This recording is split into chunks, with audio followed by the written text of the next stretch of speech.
The House will come to order.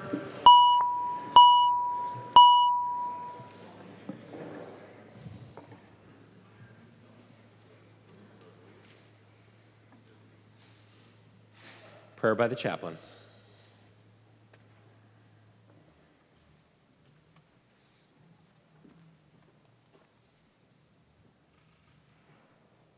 Let us pray. To you, O most loving and gracious one who is the ground of our being, thank you for these public servants who have committed themselves to governing our state. Be with them, giving wisdom this day as they face the mandate and unenviable task to enact laws and regulations that reflect the sanctity and inherent worth of all people. Laws that indeed will foster an environment where every citizen, whether young or old, can flourish physically, socially, and spiritually. And though we are ever grateful for the privilege of being able to respectfully disagree, let the political challenges that they face be superseded by their genuine commitment to serve the people with a humble, listening spirit, and by their own human hearts and minds. Therefore, as they gather to make decisions for our community, we ask that they are able to use only their best skills and judgment, keeping themselves impartial and neutral as they consider the merits and pitfalls of each matter that is placed before them. We also pray that we, the people who have charged them with these tasks, will hold them accountable, but will also give them encouragement to carry out these tasks. Finally, as they work today and in the future, may their efforts be blessed with deep insight and open-mindedness so that by working together, they can find common ground, enabling them to move forward with a shared purpose, guided by listening to each other and the sincere intention of doing their best work for the people of the state of Minnesota. This is our sincere prayer. Amen. The chaplain for today is Reverend Denise Dunbar Perkins, honorably retired from the Presbyterian Church of the United States. Pledge of Allegiance. Please remain standing and recite the Pledge of Allegiance to the flag of the United States of America. I pledge allegiance to the flag of the United States of America and to the republic for which it stands, one nation under God, indivisible, with liberty and justice for all. The clerk will take the roll.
The clerk will close the roll.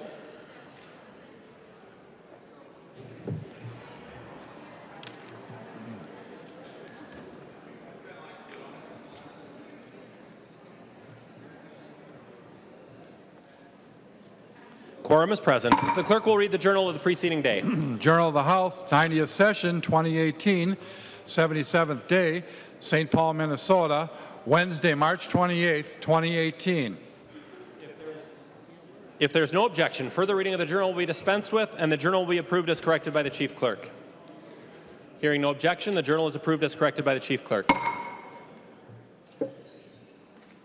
Reports of standing committees and divisions. A copy of this order of business has been placed on each member's desk. If there's no objection, the reports will be adopted. Hearing no objection, the reports are adopted. Second reading of House files. Second reading House File number 822. Second reading. Second reading House File 2899. Second reading House File 3062. Second reading. Second reading House File 3202. Second reading. Second reading House File 3224. Second reading. Second reading House File 3240. Second reading. Second reading House File 3441. Second reading. Second reading House File 3536. Second reading. Second reading House File 3571. Second reading. Second reading House File 3693. Second reading. Second reading House File 3759. Second reading. Second reading House File 3960. Second reading. Second reading House File 4003. Second reading. House File 4094. Second reading. Introduction of bills. The following House files have been offered for introduction today. The chief clerk will report the House files and give them their first reading. Introduction of first reading of House Files 4284 through 4323. First reading, House Files 4284 through 4323.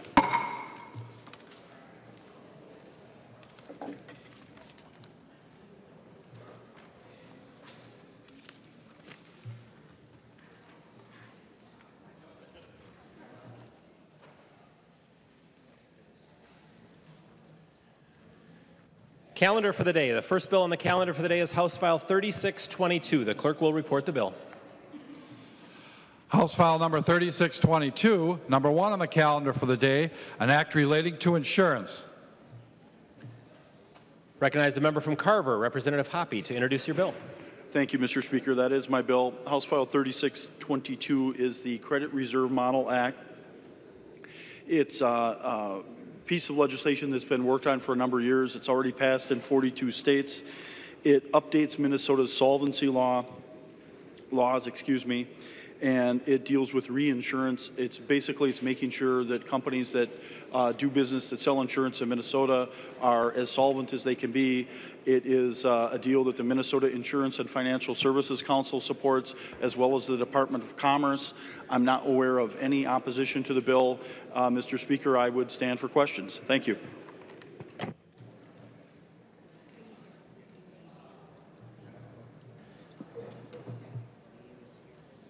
The member from Hennepin, Representative Dabney. Thank you, Mr. Speaker. Would the author of the bill yield to some questions? He will yield. Representative Dabney. Thank you, Mr. Speaker. Thank you, Representative Hoppe. I'm trying to understand, I served on Commerce in the past, but it's been a few years. When I did, I paid attention to some of these model bills. I tracked the groups that provide them, but I'm rusty. And if I'm understanding this bill, this allows an accredited entity to act as a reinsurer for a non-accredited entity. A, am I right? And B, can you educate the body on the distinction between accredited and not accredited entities in the insurance sphere in Minnesota, please? Representative Hoppe. Thank you, Mr. Speaker. Representative Dabney and members, I think the important thing to know is that this does not take away any authority from the Minnesota Department of Commerce, from our commissioner. We are still going to be protecting and accrediting our own insurance agencies. And when dealing with reinsurance, it would allow the commissioner from Minnesota to be able to let another company from a different state provide reinsurance for a company in Minnesota if they were accredited by that state and they have already complied with this model piece of legislation. Representative Dabney. Thank you, Mr. Speaker. Will the author yield? He will yield. Representative Dabney. Thank you. Representative Hoppe, there's been a lot of discussion over the last couple of years at least. President Trump has pushed the idea in looking at health insurance of allowing companies to sell across state lines. There's been a lot of concern in some circles about that it allows kind of a bottom-feeding dynamic to develop where insurance companies in lightly regulated states would be able to offer very insufficient plans compared to Minnesota requirements to Minnesotans if they're able to sell across state lines. I'm concerned that this is that camel's nose under the tent by allowing reinsurers in other states to act in that capacity here. Can you speak to that, please? Representative Hoppe. Thank you, Mr. Speaker. Thank you, Representative Davnie. You're safe. We're safe. Our consumers are safe. This does not take away any authority from the Department of Commerce. I share your concerns about that issue. This does not have anything to do with that. This is primarily dealing with companies that would offer reinsurance to Minnesota companies not in the health insurance market. Representative Davnie. Thank you, Mr. Speaker. One last question to the author, if he will yield. He will yield. Representative Davnie. Representative Hoppe, my memory is fragile. But as I recall last year, in the health insurance area, you carried a bill on reinsurance that moved $454 million in state funds to insurance companies. That's the part that I'm not so sure about, the exact number, but a meaningful amount of money in my checkbook and yours. Why did the public have to act as a reinsurance agent to the health insurance system when there are companies that make a profit, that whole existence is about acting as reinsurers? Thank you, Mr. Speaker. Thank you, Mr. Hoppe. Representative Hoppe. Thank you, Mr. Speaker and Representative Davnie. These are two separate issues. Last year, the reason that we did that is to prop up the individual health insurance market in Minnesota. We started meeting with members from this body from both sides of the aisle, members of the Senate from both sides of the aisle, and people from the administration at some point in October of 2016, before we knew who was going to win the election. We didn't know what the solution would be. We knew there would be a problem with the individual health insurance market. That last year was strictly a propping up of the individual health insurance market. This is a completely different issue. This is not the camel's nose under the tent. This is something that 42 other states have already passed. It's primarily technical and has the approval of everybody that's looked at it, including the Department of Commerce.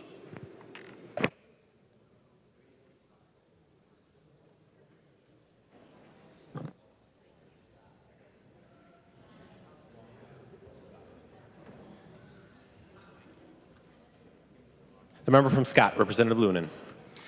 Thank you, Mr. Speaker. And to the acknowledgement of the fragile memory, if you did sit on the Commerce Department or the Commerce Committee, you would know that insurance is regulated at the state level, regardless if your origin state is another one or not, which would make you a foreign company. But when you sell a policy in the state of Minnesota, you have to strictly adhere to the state of Minnesota's laws and regulations. All it has to do with is another layer of regulatory reform. As far as the money we put into reassurance, prior to the Obamacare era, Minnesota had it right. Anyone could buy health insurance in Minnesota before the ACA. Anyone. Regardless of what your income level was, regardless of what your health status was, because we had a little thing called Minnesota Comprehensive Health. The reassurance clause we put in last year was an attempt to substitute for the risk pool, which is what Minnesota Comprehensive Health represented. Since we are not allowed to underwrite individuals, a risk pool was not going to fly at the federal level. And so we had to go with a reassurance clause that put a cap on losses, on certain losses for insurance companies, that allowed those carriers to rate everyone as if they're healthy instead of having to continue to rate them as if they're sick.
There are no amendments at the desk. The clerk will give the bill its third reading. Third reading, House File Number 3622. Third reading. Discussion on House File 3622.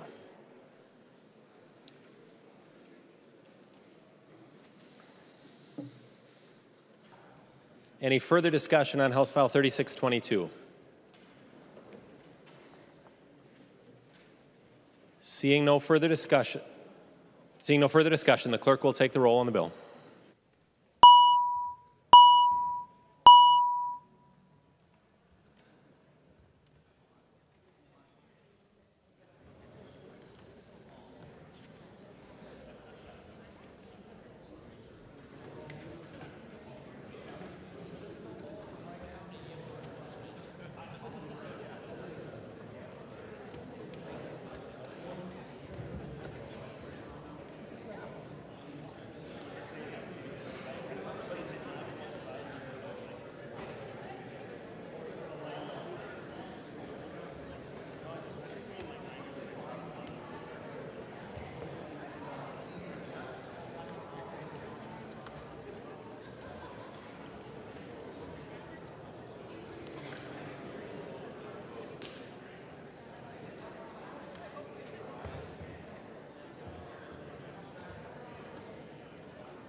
The clerk will close the roll.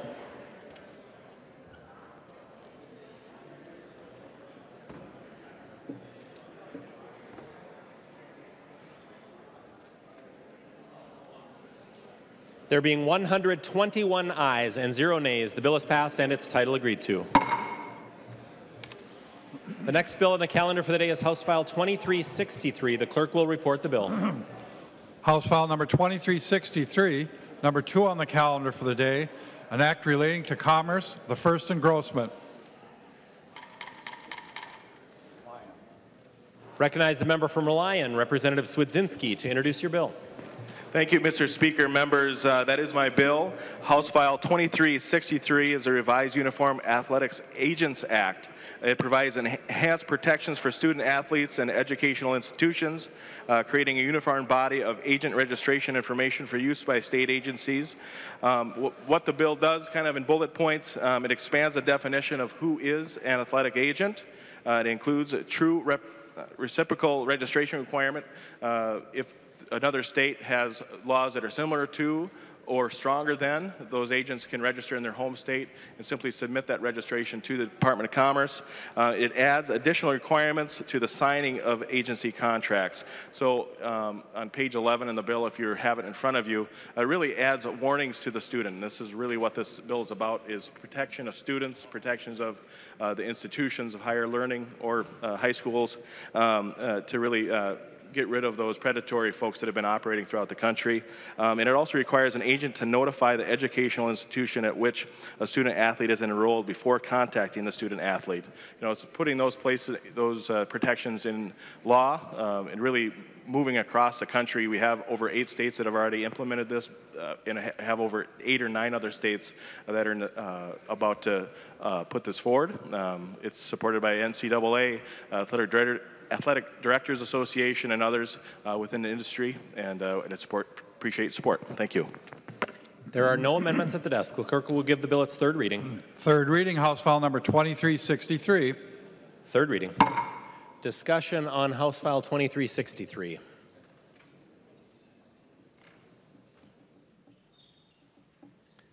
Seeing no discussion, the clerk will take the roll on the bill.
clerk will close the roll.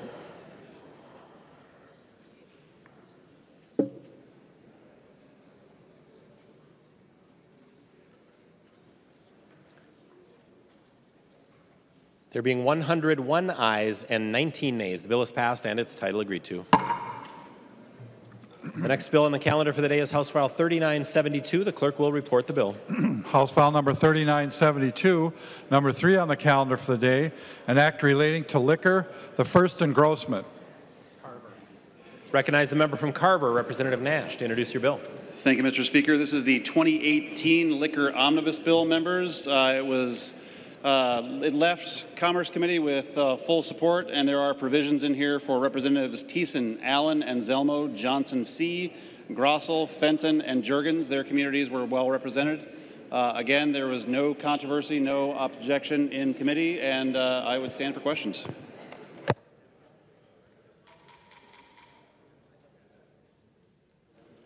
There are no amendments at the desk. The clerk will give the bill its third reading. Third reading, House File number 3972. Third reading. Discussion on House File 3972. The member from Dakota, Representative Hansen. Thank you, Mr. Speaker. Would Representative Loon yield for a question? Loon. She will yield. Representative Hansen, I apologize. Thank you, Mr. Speaker. Representative Loon, I think we've had this conversation on the floor several times, and I just want to do it again. I did have the amendment that was pulled, but I had the bill relating to Sunday sales on trying to capture some of the increased revenue for recovery programs, and you and I had a discussion, and I just wanted to hear from you as to efforts that we would get a hearing. I think there's a motion coming up later. The member from Hennepin, Representative Loon. Thank you, Mr. Speaker, and Representative Hansen and members. Yes, the bill was heard last year in HHS reform, and then I think in finance as well, where the bill sits. But I did speak with the tax chair, and he has asked that the bill be transferred to his committee, and he said he'd be more than happy to give it a hearing. Any further discussion on House File 3972? I think everybody's ready for break. Seeing no further discussion, the clerk will take the roll on the bill.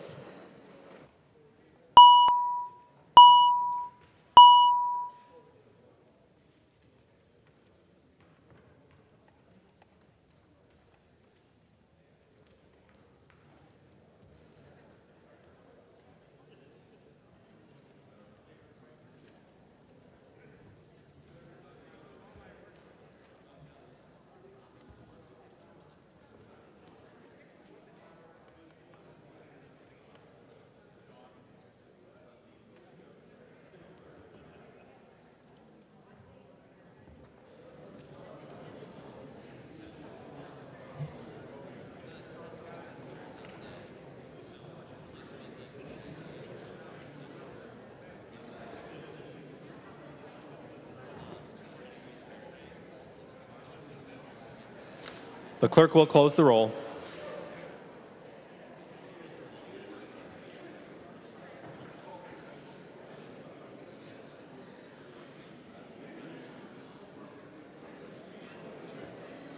There being 114 ayes and 7 nays, the bill is passed and its title agreed to.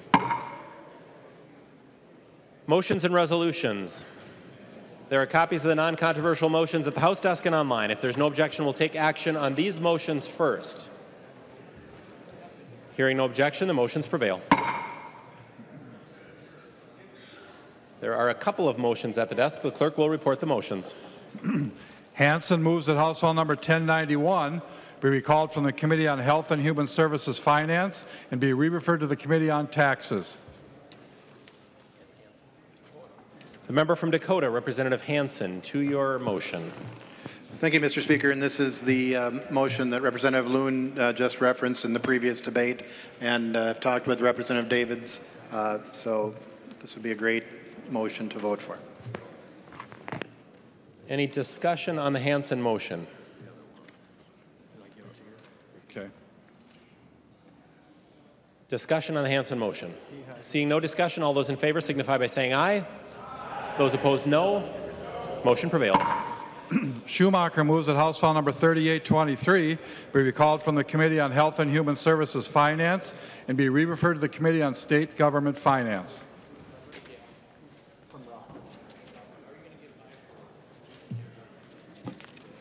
The member from Rock, Representative Schumacher, to-year motion. Thank you, Mr. Speaker. Members, this is the Minnesota Health Policy Commission that we're establishing, an independent commission to discuss health policy. It was sent to Health and Human Service Finance, and then Chair Anderson saw it and really wanted to get her hands on it as well, so she wanted to take a bite out of it. So we're going to move it to Finance on the state government side and then move it back to HHS after it's been approved.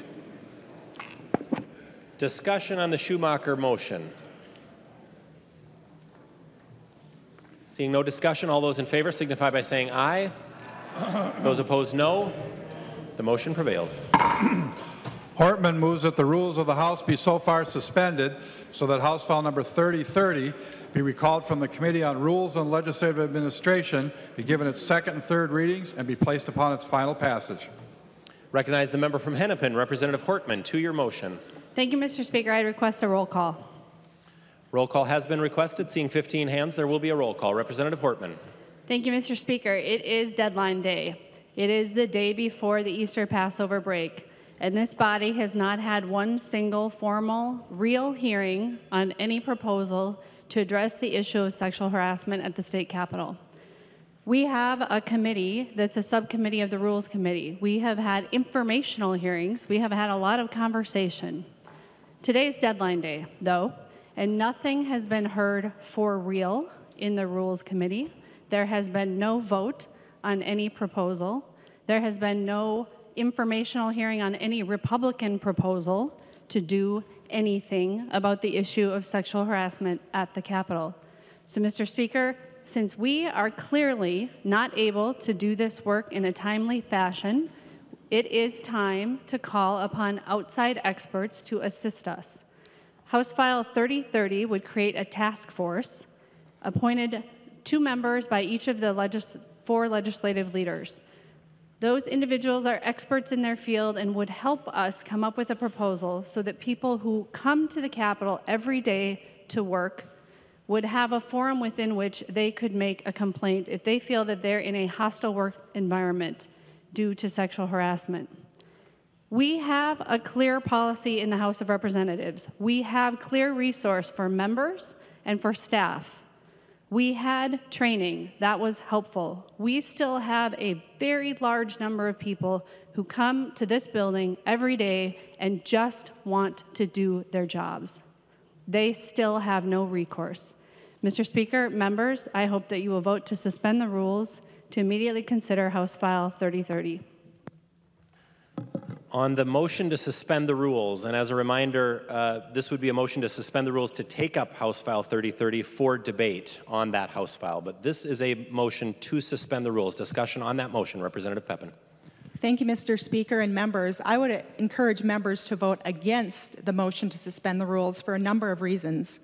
First of all, I laid out very clearly in my subcommittee on workplace safety and respect that we would be taking hours and hours of testimony from experts, which we have. I think we've had something like 6 meetings in the last week where we have worked with the minority leader to bring in experts that she chose that are employment law experts. We brought them before the committee. We've gotten ideas from them. We've had our own House research come forward with proposals and understanding what our current proposals are. We have listened to public testimony. We've made open up morning hearings, evening hearings to public testimony. We've encouraged all members to bring forward their proposals before the subcommittee so that we could have a good debate on it, so that we could put together a comprehensive bipartisan proposal to address this issue.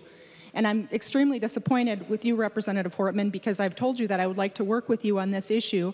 And I mentioned in the last hearing that we had this week that we will be compiling the information that we received in the last several weeks to put forward hopefully work together on a proposal that can really improve our workplace here and address some of these issues.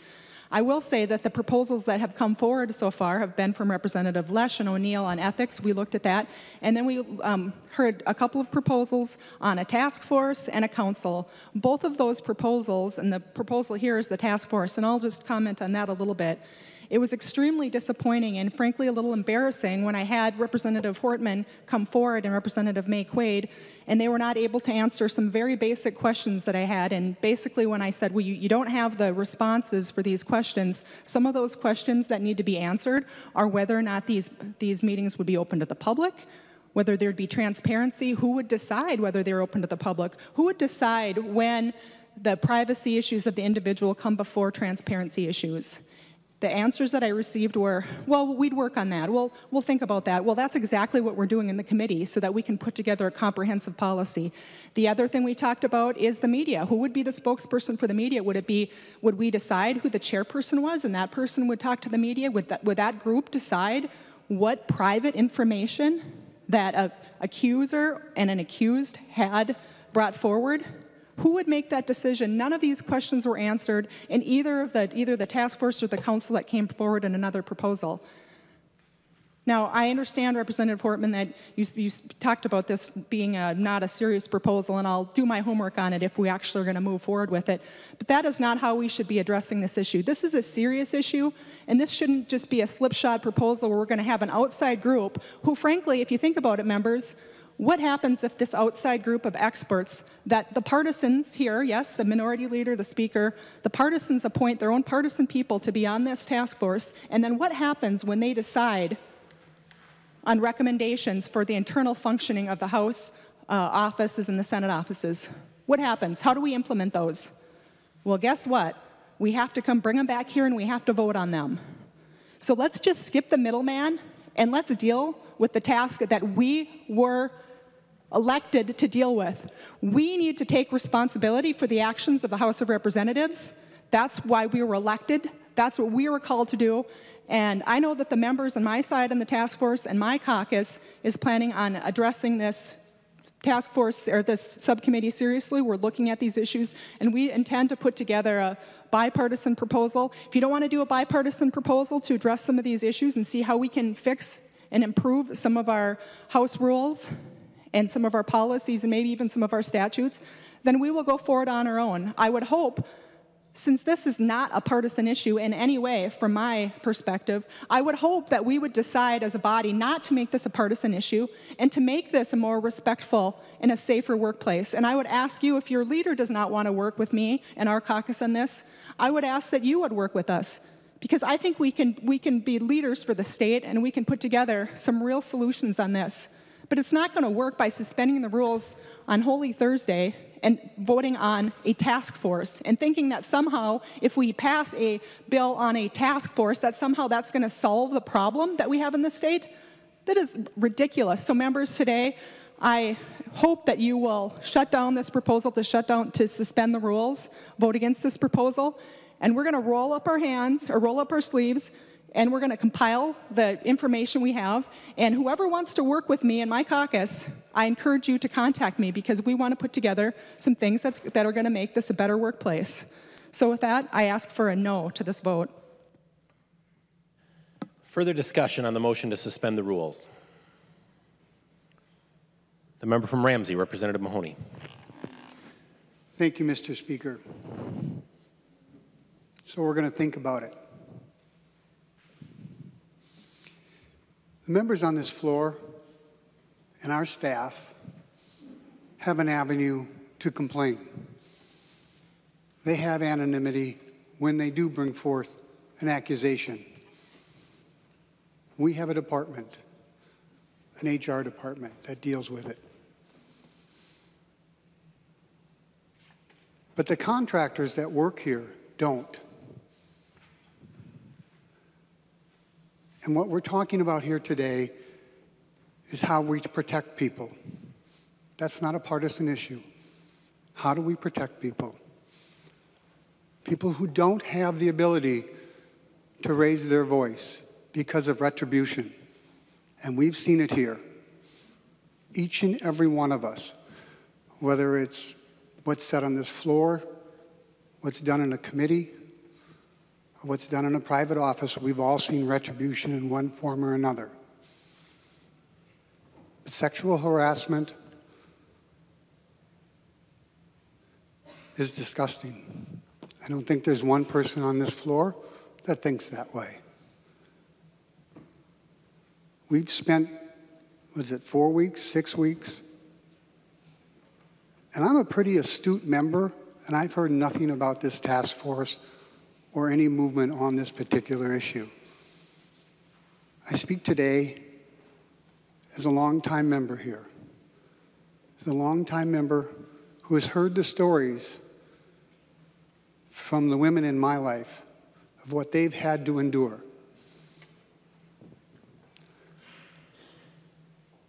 I'm taken back to the time just a few weeks ago when the electrician asked to address the judge in Michigan.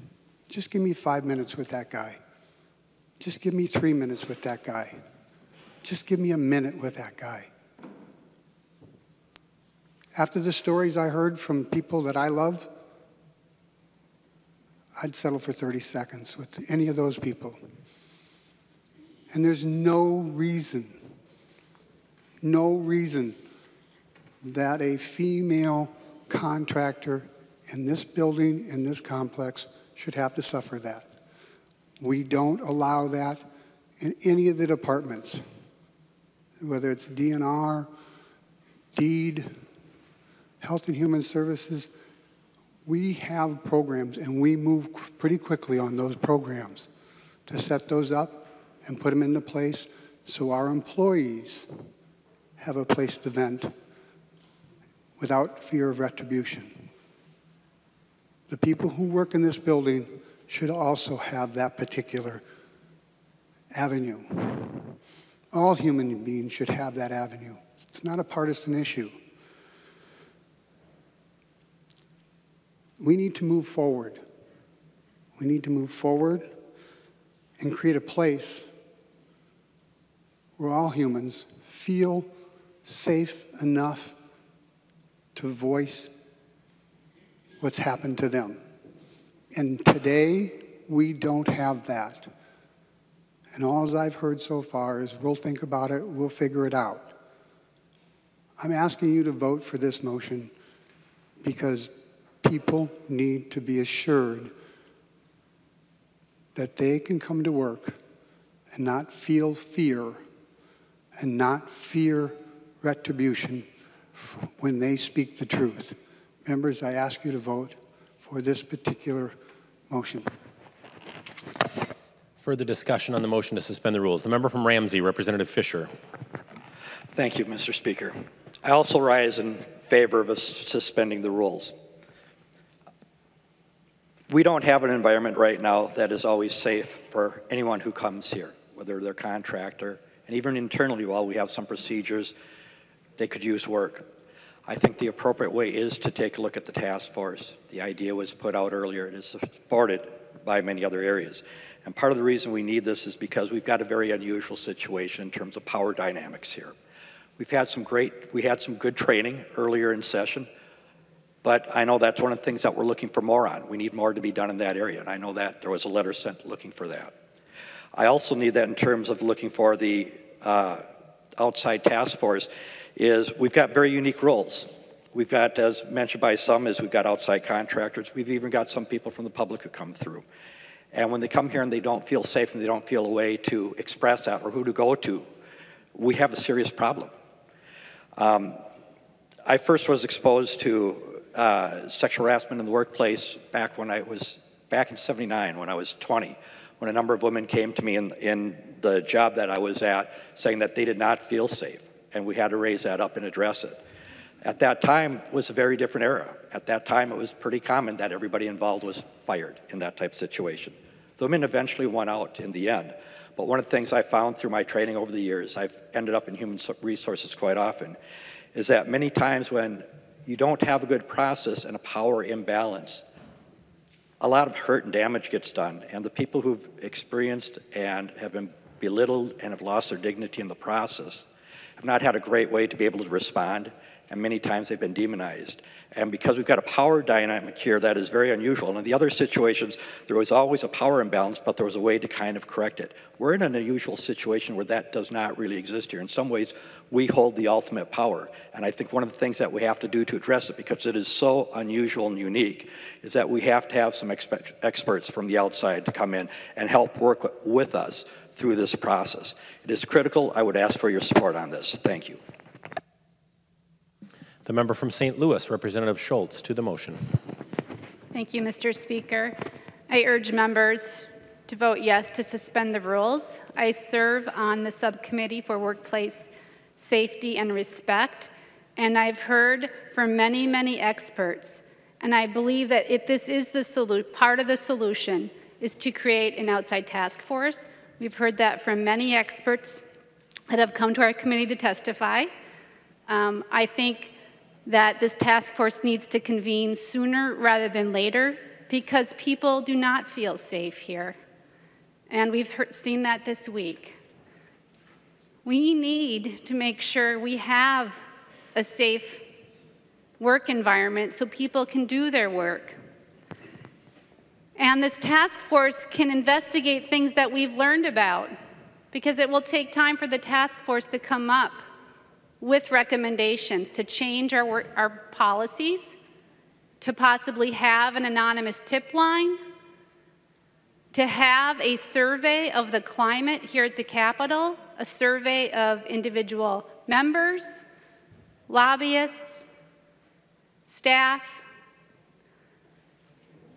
So there's a lot that this task force could do, so I think it is smart for us to suspend the rules so we can create this task force, so we can start on the road down to making this a safe work environment. We're all smart. When we suspend the rules, we can take up the bill, we can amend the bill, we can make it the best bill we've ever passed in this chamber. And it should be bipartisan. I don't think there is a downside to creating this task force. I don't see any harm that's done to do this. So I urge members to vote yes to suspend the rules so we can learn about the bill and possibly improve it. Thank you. The member from St. Louis, Representative Sandsteed. Members, I also rise to ask for your support in this. I don't understand how this task force is time-bound. And with the situations that we're facing, it needs to be time-bound. There are people who feel threatened, and maybe even less, or the same, intimidated, harassed, bullied. And that gets in the way of us doing our work here. This is not about gender. But without having this work done in a timely fashion, those factors impact the work we do. And the work we do here is time-bound. And we are working on behalf of all of Minnesota. We need to ensure that we can come to a place where we feel safe and secure, and we cannot kick this can down the road any longer, and I ask for your support.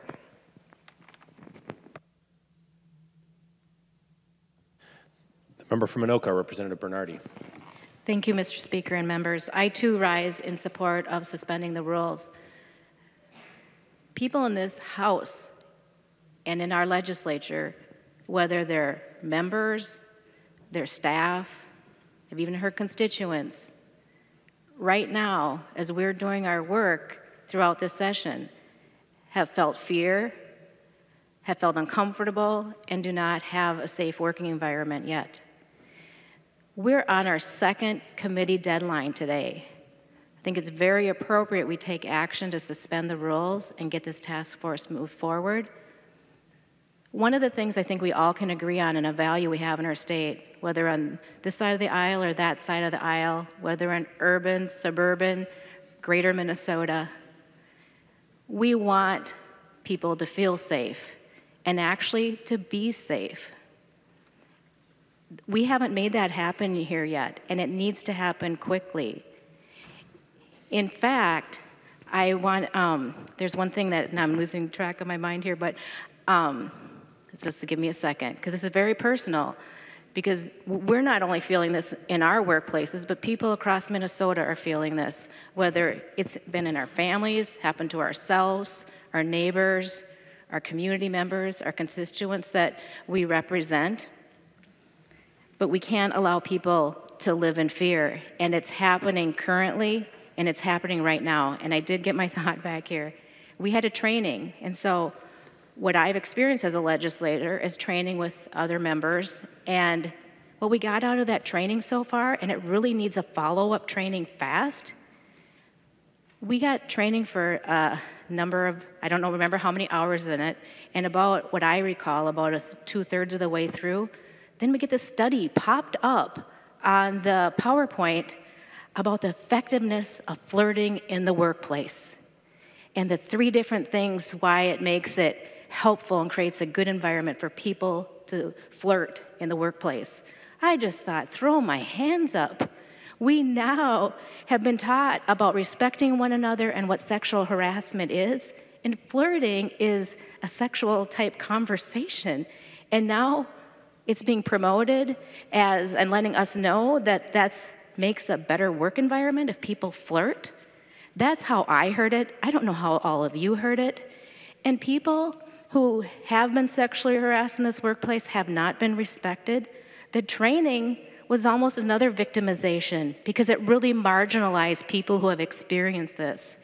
And so I rise today. We need to take immediate action. We need to move this forward, and we need to get solutions now so that our colleagues, people who come to the Capitol here, can feel safe and not fearful. Thank you. The member from Ramsey, Representative Murphy E. Thank you, Mr. Speaker, and members, and Representative Pepin. I am grateful for the work that you've been doing in the work group, and I was glad to be before you to talk about this issue a couple of weeks ago.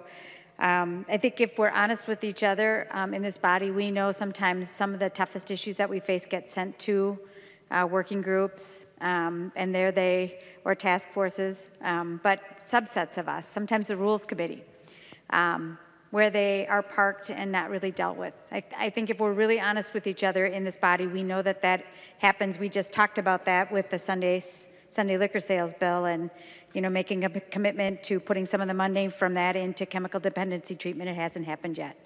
So we do have that habit, and this is a tough issue.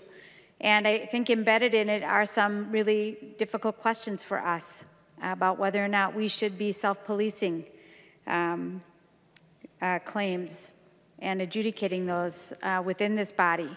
How do we protect the interests of people who are accused? How do we protect the interests of those who have been harassed, the victims, the survivors? And when should that information be made public for the voters and through the press? I think those are really hard questions, and they are going to take some work. And I understand, having been before the Workplace Committee on Respect, that those questions are being asked. But what I hear outside of this room, outside of this body, in the halls of the Capitol, is the attention to this issue has really gone away.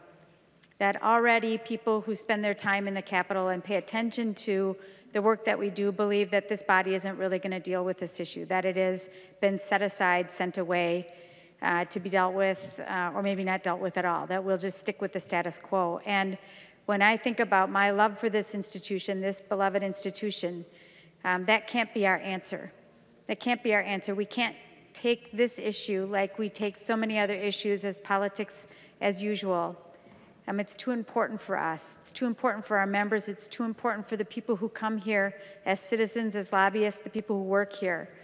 And so I do think it is important for us to suspend the rules and take up the issue, to convey to the public, to convey to them and to give them confidence that we are taking this issue seriously, that we're not going to let this session end without taking it up and finding a remedy embedding some expertise so that we are able to assure the public and one another that this is a place where people can come and do their work and do it with integrity and safely.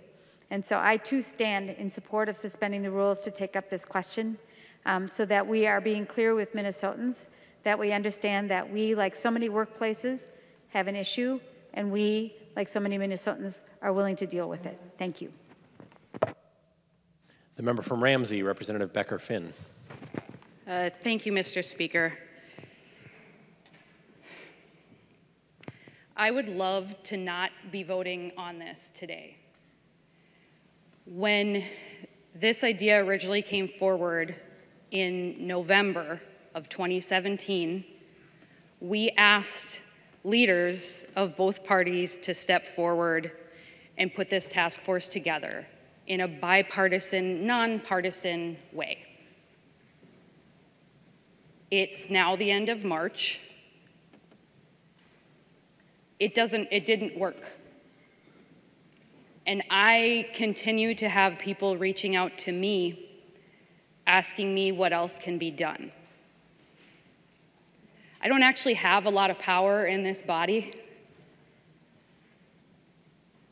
I'm a freshman in the minority, but I have the power to talk about this right now. And that is why we are doing this today, because otherwise we aren't going to have the conversations. And I've watched the testimony taken in the subcommittee, and it's been powerful testimony and very helpful testimony from experts. And it's exactly the kind of thing that could be happening in a task force. We could have already had solutions put forward by the task force and heard in committee so that the public can come forward and tell you how important this is to them. But we haven't. Because I don't control what bills we hear in the committees. None of us on this side of the aisle do. So unfortunately, we have to use this partisan process to do this. And I wanted to talk a little bit about what happens in the absence of any plan and in the absence of any policies or protocol. In the absence of any actual procedure set in place for members of the public, for lobbyists, for department staff, for everybody that comes to this building. And let's be clear, some of the lobbyists we deal with are citizen lobbyists. There are constituents, and they choose to spend time here because they're passionate about their kid with special needs, or they're passionate about disability funding or atrocities that are happening in some other country, and those people matter too. And right now, in the absence of policies, they send me text messages, and they come meet with me, and they email me, and they send me messages through every medium that's available on my phone, because they don't know what else to do. Clearly, sending me a text message isn't going to solve the problem, but in the absence of nothing set out for the public to do, that's what happens. What happens is they unload those stories on people like me because they know that I will listen to them and believe them and fight for them. So all those women who have called me, texted me, messaged me, shared those stories about one of the worst days of your life, this is us fighting for you. This isn't about any one individual or one incident. This is about making this building safe. A yes vote here is a yes for all the women who have been victimized in these buildings. Likely, while some of us were in committee or in our offices and in these buildings, terrible things have happened to your constituents, to people that we work with every day. So we can make this a nonpartisan vote by everybody voting to support this. Each one of you has the power to make that decision for yourself. Members, I urge a yes vote. Enough. Let's move forward. Let's help people. Vote yes. Thank you.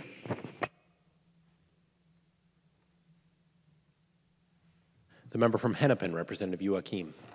Thank you, Mr. Speaker. I rise in support of suspending the rules as well. Today I got an email from a constituent asking me when we were going to make it safe again for her to come here and advocate and raise her voice, as her right is to do so. I'm sure I'm not the only one in this body that has gotten one of those emails. I know this isn't a partisan issue. I know it isn't. And I did hear Leader Pepin say she's disappointed that our Minority Leader Hortman is not working with her. Well, I'm disappointed at that polarizing comment, because that's all it does, is polarize us and divides us. This is an issue, this is a workplace that we all need to make sure is safe for people. And I guess some of us are just tired of waiting. We've played by the rules. We've done the steps, we've dotted the I's, we've crossed the T's, we've put in bills. It's second deadline.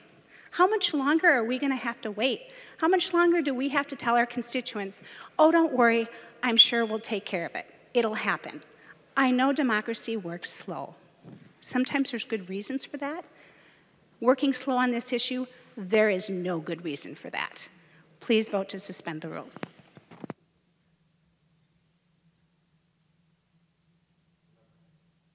The member from Dakota, Representative May Quaid. Thank you, Mr. Speaker. Members, on my desk, I have Childhood Hunger Caucus pledge cards. And I bring that up because I started the Childhood Hunger Caucus a month ago, and I had a bill hearing on Childhood Hunger Caucus. It's been 129 days since I asked for this task force. 129 days that experts could have gotten together, made recommendations to this body to vote on.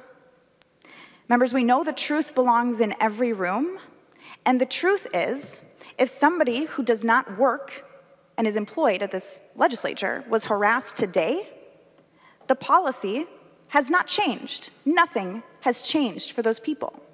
I have no patience for injustice. That is not okay. We've admired the problem of sexual harassment. That's not enough. We've created a token subcommittee that has yet to hold a single vote. That is not enough. We have had a comically impotent, though mandatory, training on harassment, and that is not enough. We are elected representatives of our communities, and we should serve as an example for our entire state. We need to lead our constituents. I have been stopped in the most random places throughout this state asking about this task force. A gas station in Heron Lake, the Tobies in Hinckley, Edina, Eden Prairie, the Iron Range.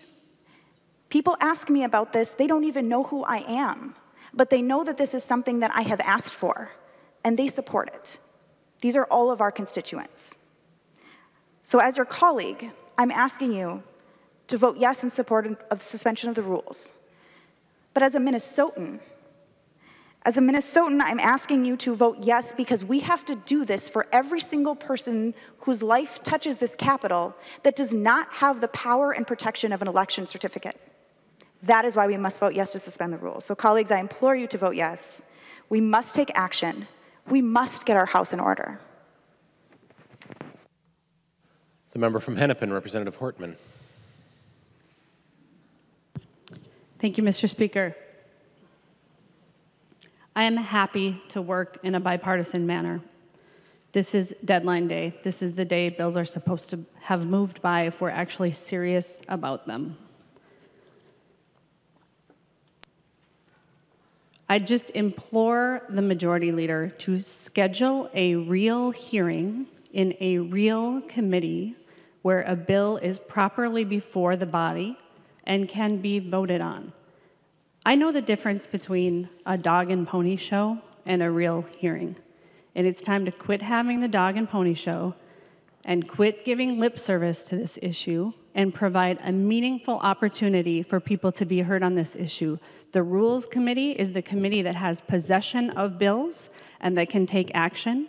And I think it is well past time to schedule a bill for a real hearing in the Rules Committee. That hasn't been done. If that had been done, we would not be at this moment on the House floor right now. Members, I hope you'll vote yes. Seeing no further discussion, the clerk will take the roll on the motion.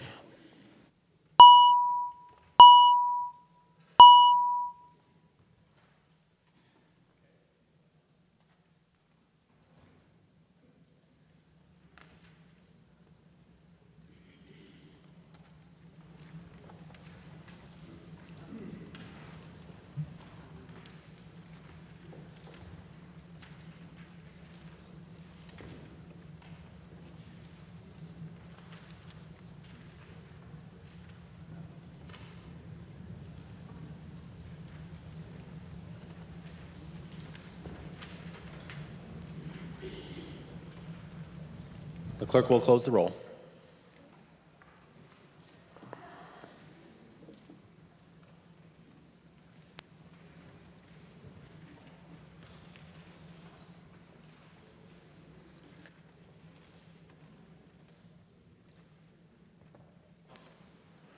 There being 48 ayes and 69 nays, the motion does not prevail and the rules are not suspended. Announcements.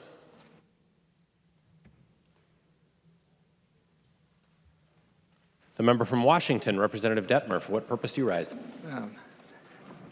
Mr. Speaker, I have a House resolution, and members, you should be receiving this on your desk. And Mr. Speaker and members of the House Representatives, a House resolution commemorating March 29th, 2018 as Vietnam War Veterans Day here in Minnesota. Whereas the Vietnam War was a conflict in which the United States and other members of the Southeast Asia Treaty Organization joined with the South Vietnamese forces to contest the communist forces in North Vietnam, Cambodia, and Laos. And Mr. Speaker, I yield to Representative Bliss. Whereas the U.S. had the largest foreign military presence in the Vietnam War and commanded the war effort from 1965 to 1973, and I yield to Representative Eklund. Representative Eklund. Whereas more than 8 million U.S. troops served around the world during the Vietnam War and more than 58,000 died in the Vietnam theater of operations, and, Mr. Speaker, I yield to Representative Gunther. Representative Gunther. And whereas the veterans who returned home did not receive the proper recognition, with many not receiving any recognition for their services at all, I now, Mr. Speaker, yield to Representative Gruenhagen. Representative Gruenhagen. Whereas on March 29, 1973, the last U.S. combat troops were withdrawn from Vietnam, and on February 26, 1974, President Nixon issued a proclamation commemorating March 29, 1974 as National Vietnam War Veterans Day. And Mr. Speaker, I yield to Representative Luke. Whereas on March 27, 2008, Governor Pawlenty signed a bill into law that designated March 29 as Vietnam Veterans Day in Minnesota. And I yield to Representative Miller. Representative Miller. Whereas on March 28, 2017, President Trump signed the Vietnam War Veterans Recognition Act of 2017 to encourage the U.S. flag to be flown at National Vietnam War Veterans Day every March 29th. Now, therefore, Mr. Speaker, I yield to Representative Detmer. Representative Detmer.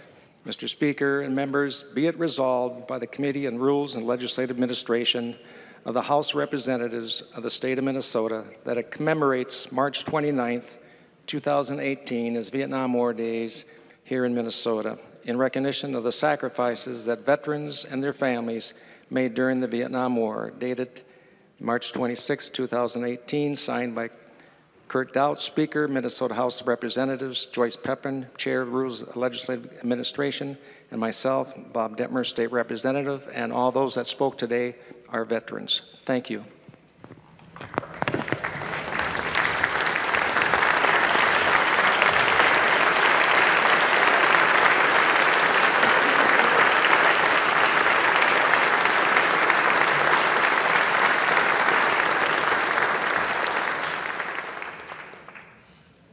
The member from Ramsey, Representative Mariani. For what purpose do you rise? Mr. Speaker, point of personal privilege. State your point of personal privilege. Thank you, Mr. Speaker and members. And my privilege becomes even deeper following the resolution that we just affirmed and adopted here. Mr. Speaker and members, March 31st is Cesar Chavez Day in Minnesota. In 2014, just 4 years ago, I had the privilege to author, along with my colleagues, Representative Hansen, Representative Moran, and supported by the grand majority of members who are present here today, who were in this body in 2014, and the governor signed, subsequently signed into law a small piece of legislation which is now codified as Minnesota Statute 10.555, making March 31st Minnesota Cesar Chavez Day. I passed out a handout, and it's 3 pages long, so I won't read it. Please do look at it. It provides some good, quick information on the background of this incredible human being and American, as well as background on the relevancy, the Minnesota history of the work that he did, and particularly the work of farm workers, which is a part of Minnesota's history and blood and spirit. This day was created to both recognize the Latino presence within the greater Minnesota family, and also to signify the vital importance that farm workers have played and continue to play in Minnesota's history and present economic and social well-being. So very quickly, let me just share just a few very quick things on both of those. Minnesota Latinos, we count for approximately 276,000 Minnesotans. That makes us 5% of our state's population. 8% of all K-12 student population. 61%, so about 2/3 of this community is U.S. born, and 39%, so a little more than 1/3, are foreign born. It's a diverse community. I'm Puerto Rican. My colleague in the Senate, Senator Torres Rey, who was the Senate author of this bill, is Colombian. However, the vast majority of this diverse community is Mexican, Mexican-American, Mexican origin. And their presence in this state goes back easily 100 years. I know Mexican families in my own community who have been here for 4, maybe even 5 generations. The median age of this population is 24, and so it's a pretty young population. That factors pretty importantly, I think, for us as policymakers in a whole host of issues, including our present and future economic viability. The median earnings, however, of this population is $20,000 a year. That ranks at 31st among the 50 states. So it is a community that experiences a high reality of poverty, which also then, of course, calls on us as policymakers to respond.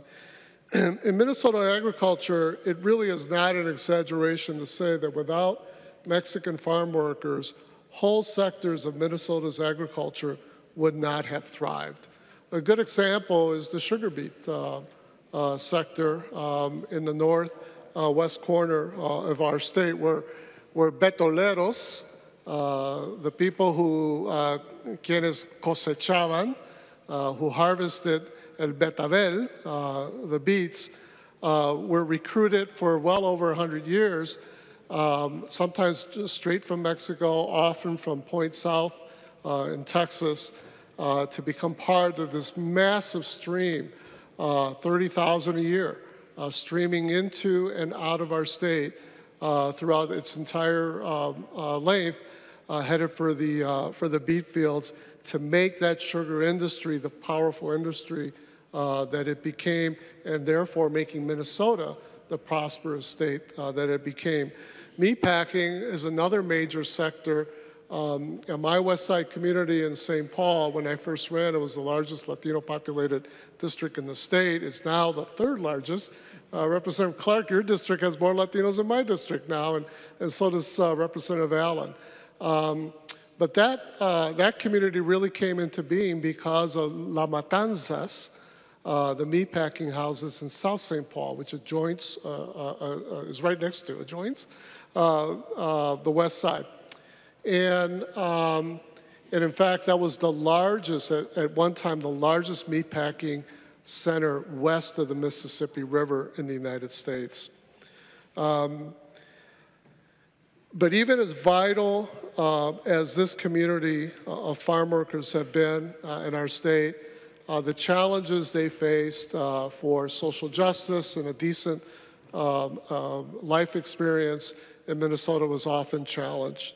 Racism, working conditions, wages, all of these were constant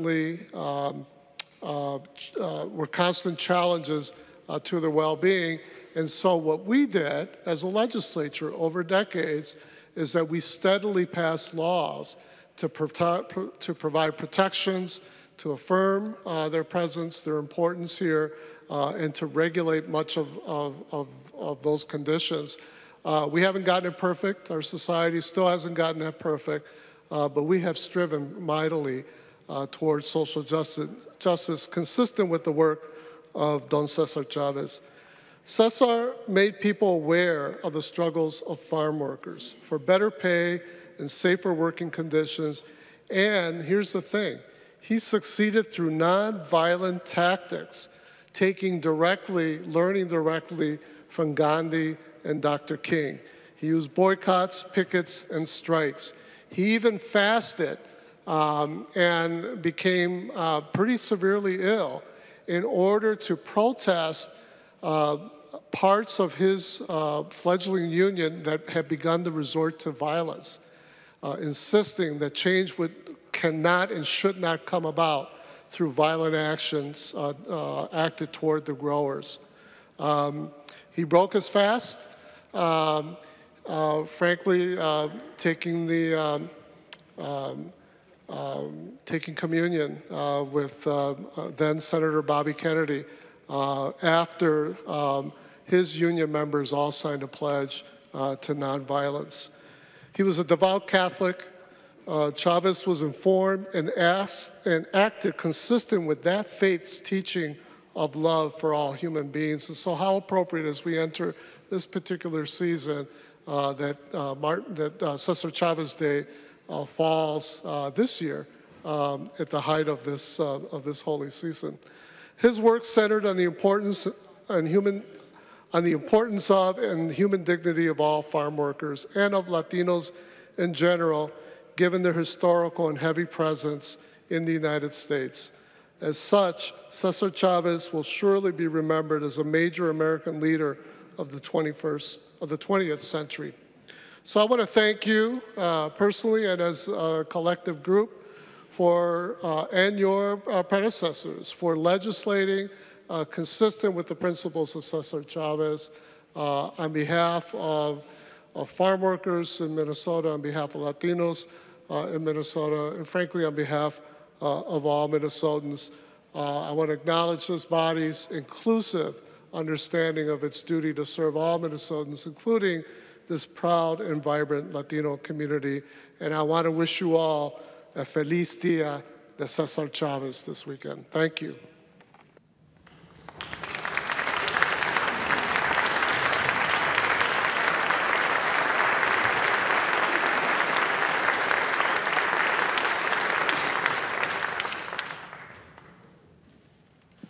Further announcements.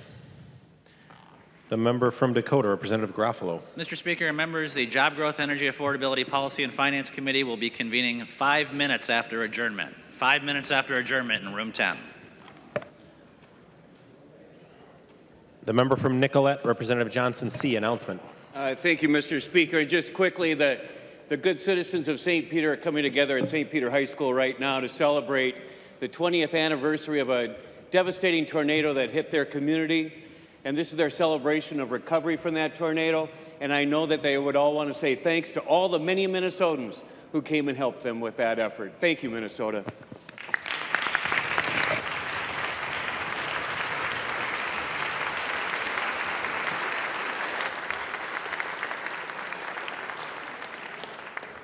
The member from Hennepin, Representative Anderson S. Thank you, Mr. Speaker. Members of the State Government Finance Committee, we will convene at 5:30 in room 200. 5:30 at room 200. Any further announcements? The member from Anoka, Representative Scott. Thank you, Mr. Speaker. Members of the Civil Law Committee, we will reconvene at 5:15 in the basement. Any further announcements? The member from Hennepin, Representative Loon. Thank you. Very quickly, Mr. Speaker, I had the opportunity to visit with the pages that are here with us this week. Sometimes my schedule doesn't allow that, but I was a page when I was in high school, and I'm always really pleased when young people are interested and want to take an opportunity to serve with us here for a week. And we had the best time. The time went far too short. I wish we had had more opportunity to visit and respond to questions and that. But I just wanted to thank the pages for their great work. They're amazing young people. The future's in really good hands. Thank you for your service this week.